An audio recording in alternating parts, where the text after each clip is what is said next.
रामचरितमानस में लिखा है, सब कर निंदा जे नर करहीं, ते चमगादड़ होई अवतरहीं।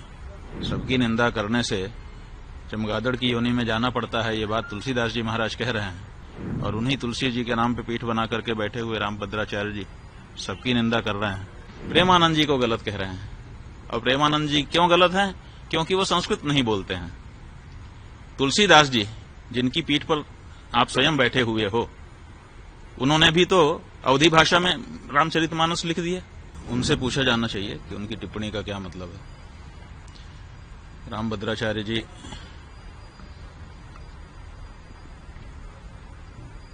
सबकी निंदा करते हैं। पूरी के शंकराचार्य के बारे में कहा है कि रामचरितमानस में तुलसीदास जी ने जिस तुलसी पीठ पर वो बैठे हैं, उसी तुलसीदास जी महाराज ने रामचरितमानस में लिखा है, सब कर निंदा जे नर करहीं, ते चमगादड़ होई अवतरहीं। तो सबकी निंदा करने से चमगादड़ की योनि में जाना पड़ता है। ये बात तुलसीदास जी महाराज कह रहे हैं और उन्हीं तुलसी जी के नाम पे पीठ बना करके बैठे हुए रामभद्राचार्य जी सबकी निंदा कर रहे हैं। क्या उन्होंने ये एक चौपाई पढ़ी नहीं है, या फिर उस चौपाई के कुछ और अर्थ उन्होंने समझ लिए हैं? ये तो उनसे चर्चा करने पर ही पता चलेगा। रामभद्र जी ने कहा है कि उन्हें 1 लाख क्या कहते हैं शुभ लोग आते हैं, तो क्या कहेंगे आप? ऐसा है कि दावा किया है उन्होंने कि हमको कभी कहा है कि 1 लाख पन्ने याद हैं पृष्ठ, और कभी कहा है कि 1.5 लाख पन्ने याद हैं पृष्ठ। तो अब 1 लाख पृष्ठ याद हैं कि 1.5 लाख पृष्ठ याद हैं, इसकी कोई परीक्षा तो हुई नहीं है। दावा उन्होंने जरूर किया है। उन्होंने 3 दावे, वैसे तो अनेक दावे किए हैं, लेकिन 3 प्रमुख दावे हैं। एक उनका दावा है कि मुझे 1.5 लाख पृष्ठ याद है, कंठस्थ है। दूसरा उनका दावा है कि हमको 23 भाषाएं आती हैं। और तीसरा उनका दावा है कि मैंने राम जन्मभूमि में जो गवाही दी उसके कारण फैसला हो गया।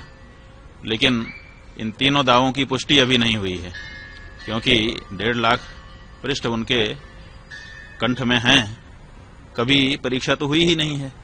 तो बिना परीक्षा के दावा ही है। इसलिए हम चाहेंगे कि 1.5 लाख पृष्ठ कौन कौन से हैं उनको निकाल के एक जगह पे रखें और फिर लोगों को आमंत्रित कर दें कि आइए, जिसको किसी भी प्रश्न से पूछना हो हमसे पूछिए, हमको सब कंठस्थ है। 150 पृष्ठों से 1.5 लाख पृष्ठ याद हैं, तो कम से कम 150 पृष्ठ एक बार पूछ लिए जाएं, कोई भी पृष्ठ, और उसके बाद अगर वो सब सुना देते हैं तो सब लोग जय जयकार करेंगे, हम लोग भी जय जयकार करेंगे, है ना। ये विश्व के लिए बड़ा अचंभा होगा कि हमारा एक संत 1.5 लाख पृष्ठ कंठस्थ करके बैठा है। तो हम चाहेंगे कि अब ये मौका आ गया है कि वो 1.5 लाख पृष्ठ कौन कौन से हैं छांट दें और उनको एक मेज पर सजा दिया जाए और फिर लोगों को बुला लें। 150 पृष्ठ केवल पूछे जाएंगे। अगर 150 पृष्ठ कंठस्थ उनको हो गए उनमें से, तो हम लोग मान लेंगे कि सब कंठस्थ हैं। वो कहते हैं कि 23 भाषा हमको आती है। अभी तक उनका कोई भी वीडियो YouTube पर खोजने से हिंदी के अलावा दूसरी भाषा में मिलता नहीं है। तो अगर 23 भाषा आती होती तो 23 भाषा में उनका कोई न कोई प्रवचन होता कहीं न कहीं। तो 23 भाषा कौन कौन सी है उसकी सूची वो बता दें। तो 23 उन भाषाओं के जो विद्वान हैं उनको हम लोग भेजेंगे। 40-40 मिनट का एक संवाद उसी भाषा के विद्वान के साथ उनका हो जाए। जय जयकार कौन नहीं करेगा, सब करेंगे।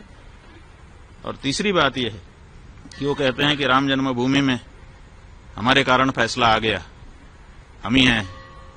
तो वहां के वकीलों ने तो इसके विरुद्ध बताया है, वहां के जज ने तो इसके विरुद्ध बताया है, इसलिए इसमें भी शंका हो गई है। इसलिए इस बारे में भी प्रमाण उनको सामने रख देना चाहिए और ये कहना चाहिए कि जो वकील और जो जज कह रहे हैं वो गलत है। लेकिन ये नहीं उन्होंने कहा है। जो उनको गलत बता रहे हैं उनको उन्होंने गलत नहीं कहा है, प्रेमानंद जी को गलत कह रहे हैं। और प्रेमानंद जी क्यों गलत हैं? क्योंकि वो संस्कृत नहीं बोलते हैं। तुलसीदास जी जिनकी पीठ पर आप स्वयं बैठे हुए हो, उन्होंने भी तो अवधी भाषा में रामचरितमानस लिख दिया। संस्कृत में क्यों नहीं लिखा उन्होंने? क्या संस्कृत बोलना ही विद्वत्ता होती है?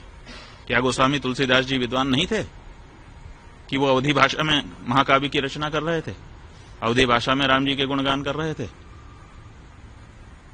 अगर संस्कृत में बोलना ही विद्वत्ता है तो इस सिद्धांत के अनुसार तो तुलसीदास जी भी विद्वान नहीं आपकी दृष्टि में होंगे, क्योंकि उनका तो सारा का सारा साहित्य, चाहे वो बरबे रामायण हो, चाहे वो गीतावली हो, चाहे कवितावली हो, चाहे हनुमान चालीसा हो, चाहे बजरंग बाण हो, छोटे से छोटा बड़े से बड़ा रामचरितमानस, सब कुछ अवधी भाषा में है, संस्कृत में नहीं है। तो क्या तुलसीदास जी विद्वान नहीं थे? तो ये जो परिभाषा आप लेकर के आए और हमने ये पूछा है कि आप ये बताइए, प्रेमानंद जी महाराज दिन भर राधे राधे श्याम श्याम कह रहे हैं, तो राधे राधे श्याम श्याम ये जो शब्द हैं ये संस्कृत भाषा के हैं कि नहीं, और संबोधन विभक्ति में हैं कि नहीं? और जब संबोधन विभक्ति से अपदम न प्रयुंजित, अपद नहीं बोलना चाहिए, और वो उसको पद बना करके संबोधन विभक्ति में ढाल करके अगर दिन भर उच्चारण कर रहे हैं, तो आपसे ज्यादा संस्कृत तो वो बोल रहे हैं। आप कितनी देर संस्कृत बोलते हैं दिन भर में? बताइए। केवल प्रवचन में जहां उदाहरण देने का अवसर आता है, कुछ श्लोक आप बोलते हैं, उतना ही तो संस्कृत आपके द्वारा बोला जाता है, और वो दिन भर राधे राधे श्याम श्याम रटते हैं, जो कि पद है, जो कि संस्कृत व्याकरण की दृष्टि से शुद्ध शब्द है। तो वो तो आपसे ज्यादा संस्कृत रोज बोल रहे हैं, और आप कह रहे हैं कि वो संस्कृत नहीं बोलता है।